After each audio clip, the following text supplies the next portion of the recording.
నమస్కారం. Welcome to Telugu stories book. నేను అసమర్థున్నా. అవునరా, నీదే తప్పు. ముమ్మాటికి నీదే తప్పు. ఆడదేం చేస్తుంది? రా అంటే వస్తుంది, పోవే అంటే పోతుంది అన్న నాన్నమాట గుర్తురాగానే మెదడంతా మొద్దుబారిపోయింది. జలపాతంలో ఉరకలేస్తున్న జనాల్ని చూస్తూ ఉత్సాహంగా నడుస్తున్న వాణ్ణి ఒక్కసారి ఉలిక్కిపడ్డాను. నా మొహం మీదే కోపంతో రెచ్చిపోయి నాన్నన్న మాటలు పదే పదే గుర్తొచ్చేసరికి మనసంతా కకావికలమైపోయింది. ఆ క్షణం, ఆ రోజు అందరి ముందు జరిగిన పంచాయతీ గుర్తొచ్చింది. అప్పటికే అమ్మా నాన్న పదే పదే చెప్తున్నారు. అమ్మ అయితే చెప్పిందే చెప్తూ బుర్ర తినేస్తోంది. నాన్న పవన్, నేను చెప్పింది వినరా. నువ్వు కోడలు సింహగిరి ప్రదక్షిణకు బయలుదేరండిరా బ్రతిమలాడుతూ అంది అమ్మ. దేవుడి కొండ చుట్టూ తిరిగితే పిల్లలు పుట్టేస్తారా? ఇదేం పిచ్చమ్మా? చిరాగ్గా మొహం పెట్టి అసహనంగా అరిచాను నేను. అంతకన్నా ఏం చేయగలను? హాల్లో ఉన్న సోఫాలో కాళ్ళు ముడుచుకుని కూర్చున్నాను. మా ఆవిడ రేణుక వంటగది ముందు తప్పు చేసిన ముద్దాయిలా బోన్లో నిలబడ్డట్టుగా తలదించుకుని నిలబడింది. అమ్మా నాన్న నాకు ఎదురుగా కూర్చుని క్లాస్ పీకుతున్నారు. మధ్యలో మా అమ్మమ్మ కత్తి అగ్నికి ఆజ్యం పోస్తున్నట్టు ఉండుండి ఏదో ఒక సూటిపోటు మాట మాట్లాడుతోంది. పిల్లలు పుట్టకపోతే నాదా తప్పు? ఉన్నట్టుండి గట్టిగానే అన్నాను నేను. అంతే. అందరూ నా కేసి వింతగా చూసి చిరాగ్గా మొహాలు తిప్పుకోవడం చూసి నాకు చిరెత్తుకొచ్చింది. అదే సమయంలో నాన్న కోపంగా నా మీదకు విరుచుకుపడుతూ బండబూతులు తిట్టాడు. ఆ మాటలు నా చెవుల్లో ఇప్పటికి కూడా మారుమోగుతూనే ఉన్నాయి. సరే, నేను మా ఆవిడ మీ అందరితో గిరి ప్రదక్షిణకు రావాలి, అంతే కదా? వస్తాం. వస్తే మాకు గంపెడి పిల్లలు, అదే మీకు మనుమలు పుట్టేస్తారు కదా. ఓకే, వస్తాం. ఇక పంచాయతీని తట్టుకోలేక చివరికి అమ్మా నాన్న మాటలకు తప్పనిసరి ఒప్పుకున్నాను. ఆలోచిస్తూ నడుస్తూనే ఉన్నట్టుండి వెనక్కి తిరిగి చూశాను. ఒక్కసారి ఆశ్చర్యమంతా నన్ను ఆవహించేసింది. అందమంతా దారి పొడవునా తోరణాలుగా కట్టి వేలాడుతున్నట్టే ఉంది. ఆ రోజు గిరి పౌర్ణమి. ఉత్తరాంధ్ర ప్రజల ఇలవేల్పు సింహాద్రి అప్పన్న స్వామి కొలువైన సింహగిరి శిఖరం చుట్టూ సుమారు 30 కిలోమీటర్లు కాలినడకన గిరి ప్రదక్షిణ చేయడానికి వచ్చిన లక్షల మంది భక్తులు దారి పొడవునా ఆనందోత్సాహాలతో భక్తి పారవస్యంతో నడక సాగిస్తున్నారు. అందులో నేను మా వాళ్ళు గుంపులో గోవిందలా కలిసి నడుస్తున్నాం.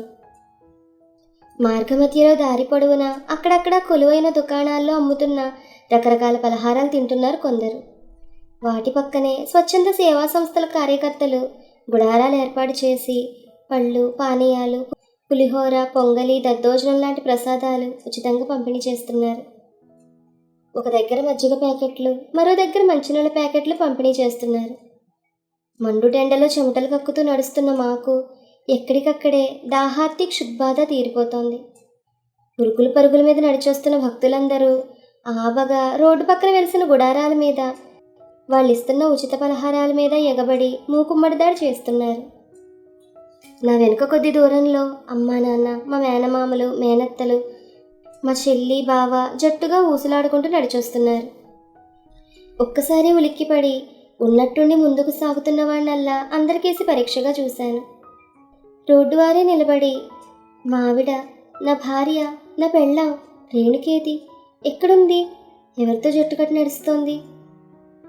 ఉప్పెల్లా ఉరకలేస్తూ పోటెత్తిన వరదలా నడుస్తున్న భక్తజన సందోహంలో మా ఊరి వాళ్ళు, మా వీధి వాళ్ళు, మా బంధువులు అందరూ కనిపిస్తున్నారు. రేణుక, ఒక్క రేణుక మాత్రం కనిపించడం లేదు. నా భార్య ఏది, ఎక్కడుంది, ఎవరితో నడుస్తోంది? కొంపతీసి తన మనసు వికలం చేసుకోలేదు కదా? పిల్లలు లేరన్న అవమానాన్ని తట్టుకోలేకపోయిందా? అందరి ముందు జరిగిన అవమానాన్ని భరించలేకపోయిందా?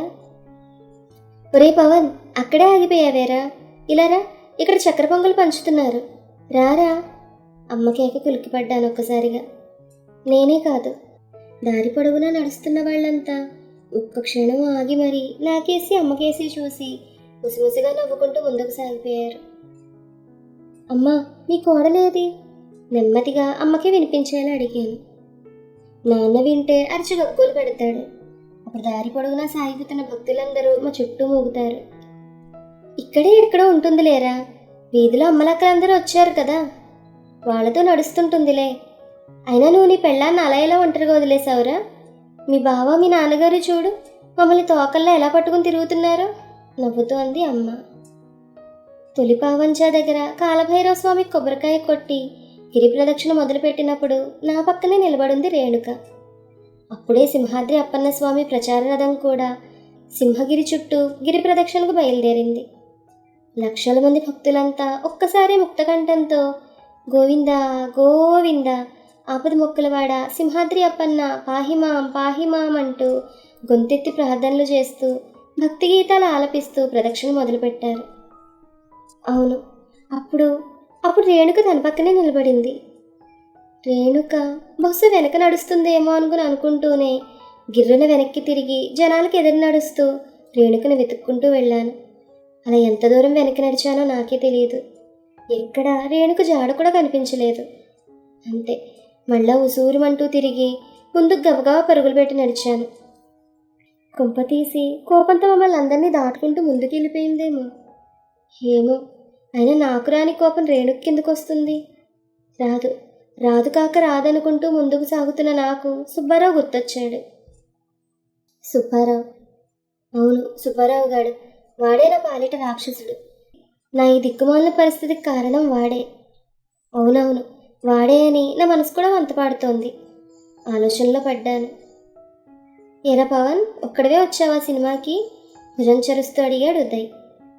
ఏ, వీధి అందరినీ వెంట పెట్టుకుని రమ్మంటావా? వెటకారంగా అన్నాను నేను.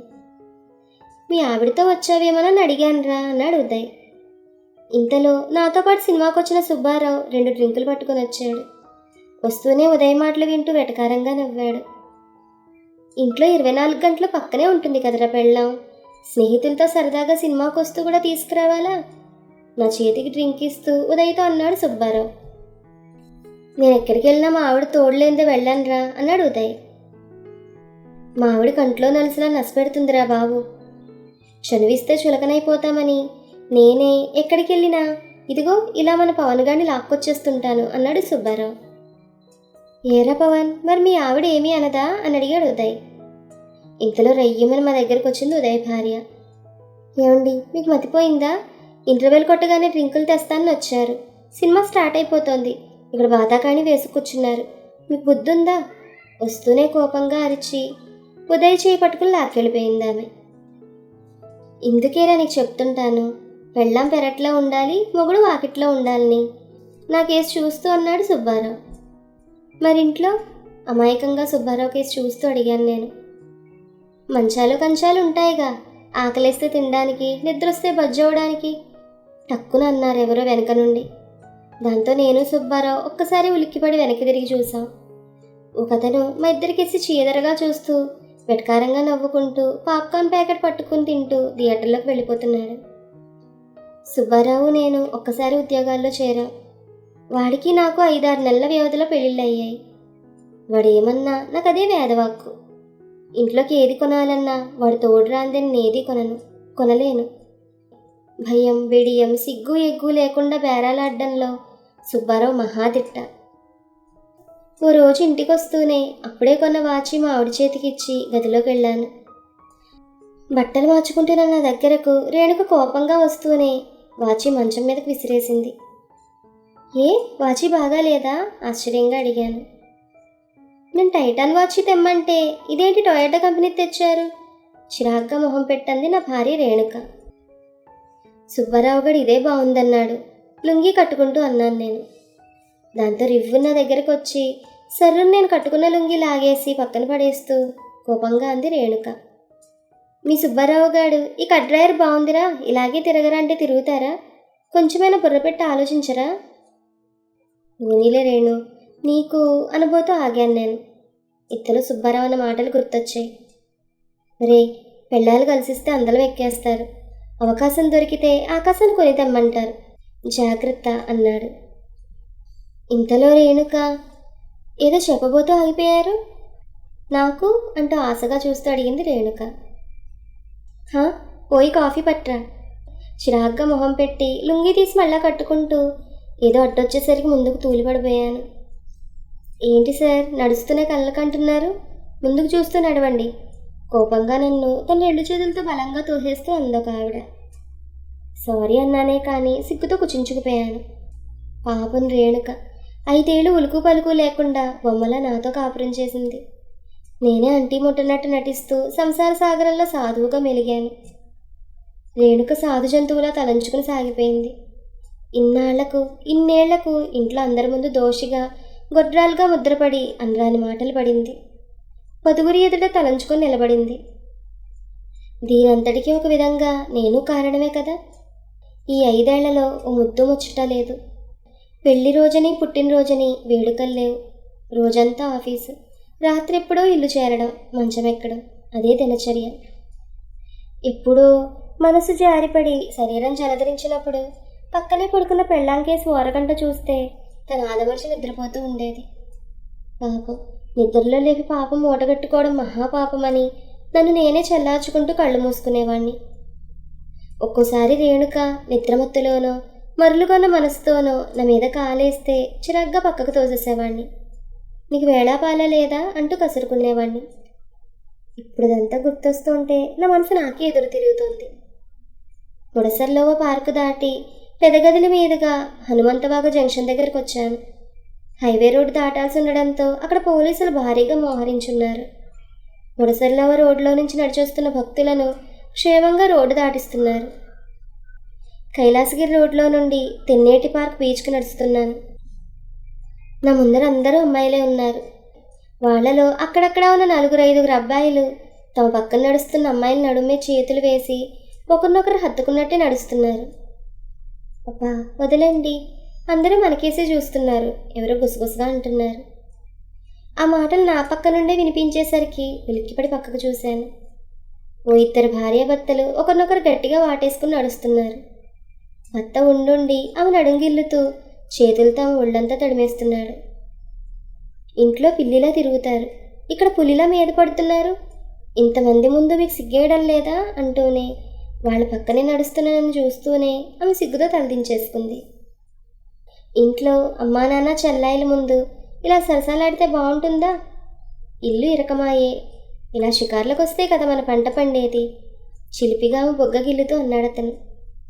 నాకెందుకో వాళ్ళిద్దరిని అలా చూస్తుంటే మనసంతా ఏదోలా అనిపించింది. పాపం రేణుక ఎక్కడుందో, ఎక్కడని తిరుగుతోందో. ఇంతమందిలో, ఇన్ని లక్షల మందిలో ఎక్కడని వెతకను? ఆలోచిస్తూ తెన్నేటి బీచ్ రోడ్డు వారనున్న పిట్టగోడ మీద కూర్చున్నాను. ఎదర సముద్రం భీకరంగా కనిపించింది. అలలు ఉవ్వెత్తున ఎగిసిపడుతూ ఒడ్డు కెరటాలే కొట్టుకొస్తున్నాయి నా ఆలోచనల్లాగే. ఏరా, కాళ్ళు పీకేశాయా? అలా నిస్సత్తుగా కూర్చునిపోయావు. నా ముందర నిలబడి నాన్న నా భుజం తట్టే వరకు నేను వాళ్ళు గమనించలేకపోయాను. ఏరా, ఏడుస్తున్నావా? ఎందుకు? నా కళ్ళ నుండి జాలువారుతున్న కన్నీటి చుక్కల్ని గమనించి అడిగింది అమ్మ. అదేం లేదమ్మా, ఈ జనాల్ని చూసి ఆనందంగా ఉందన్నాను, నన్ను నేను నాలోనే దాచేసుకుంటూ. పద పద, బీచ్ దగ్గరికి వచ్చేసాం కదా, అందరూ బీచ్లో మునిగేసి ముందుకు సాగుదామంటూ బావ నా చెయ్యి పట్టుకుని లేవదీశాడు. రేణుక కనిపించిందా? ఆందోళనగా అడిగాను. అయ్యో, నీతో లేదా?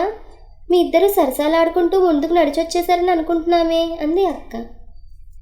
ఉంటుంది లేరా, ఎక్కడికి పోతుంది? ఈలోగా మనం బీచ్ దగ్గరికి వెళ్దాం పదా అంటూ నాన్న కూడా నా చెయ్యి పట్టుకుని ముందుకు నడిపించాడు. అమ్మా నాన్న, అక్క బావ, మేనమామలు, అత్తయ్యలు, మా వీధిలో వాళ్ళు అందరూ సముద్రాలతో పోటీ పడుతూ ఆడుకుంటున్నారు.